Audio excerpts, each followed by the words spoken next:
بسم اللہ الرحمن الرحیم۔ عظیم مسلم رہنما علامہ عنایت اللہ خان مشرقی کی سربراہی میں 1930 میں قائم ہونے والی خاکسار تحریک کی خدمات اپنی مثال آپ ہیں، جس کی قیادت اس وقت معروف ہر دل عزیز سماجی شخصیت محمد قاسم الکریم کر رہے ہیں۔ خاکسار علم و ادب فورم کے زیر اہتمام قائد تحریک کی صدارت میں شاندار مشاعرہ گجرانوالہ میں منعقد ہوا، جسے انیس احمد، خالد اقبال خالد اور ان کی ٹیم ممبران نے خوبصورتی کے ساتھ آرگنائز کیا۔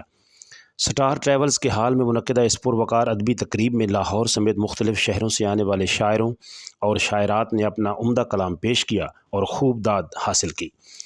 خوبصورت کلام سنانے والوں میں جان کاشمیری، عرفان صادق، ممتاز راشد لاہوری، شوکت علی ناز، عرفانہ عنبر، صابر علی صابر، مشتاق قمر، ملک ارشاد، انیس احمد، وحید ناز، تسنیم بخاری، شبنم مرزا، اسد اللہ ارشد میو، لیاقت لاہوری، ولایت احمد فاروقی، خادم علی انجم، ریاض شاہد، ثنا سحر بھٹو، گلناز گل، راحت سمر، ڈیوڈ پرسی، ایم وائی شاہد، جی ایم ساکی، عبدالغفار رندھاوا، سید رضوان رضوی، صلاح الدین ایڈوکیٹ، نرگس نور، میاں ولید، نسیم گلفام، انیل ارشاد خان، خالد انجم ڈوگر، سید باسر زیدی، ایم زڈ صاغر، ملک سکندر، معظم علی خان، طاہر ہاشمی اور گل جہان سمیت مہمان اور مقامی شعراء کرام شامل تھے۔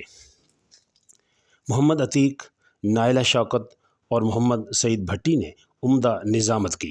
اس موقع پر معروف پنجابی سنگر صابر ورک نے مترنم کلام پیش کیا۔ صدر مشاعرہ و قائد خاکسار تحریک محمد قاسم الکریم نے اپنے خطاب میں کہا کہ انہوں نے اپنی زندگی میں اتنا خوبصورت مشاعرہ پہلے کبھی نہیں سنا۔ انہوں نے تمام شاعروں اور مہمانوں کو خوش آمدید کہتے ہوئے ان کا شکریہ ادا کیا اور کہا کہ فروغ علم و ادب کے اس سلسلے کو آگے بڑھاتے ہوئے بہترین انتظامات کے ساتھ ہر ماہ مشاعرہ منعقد کیا جائے گا۔ اس شاندار تقریب میں شاعروں اور مہمانوں کو سٹار ہوٹل کے اوپر بہترین ہال میں پرتکلف کھانا پیش کیا گیا، جبکہ شاعروں نے ہوٹل کے مختلف حصوں کا وزٹ کیا اور تصاویر اور گروپ فوٹو بنائے۔ پاکستان پائندہ باد۔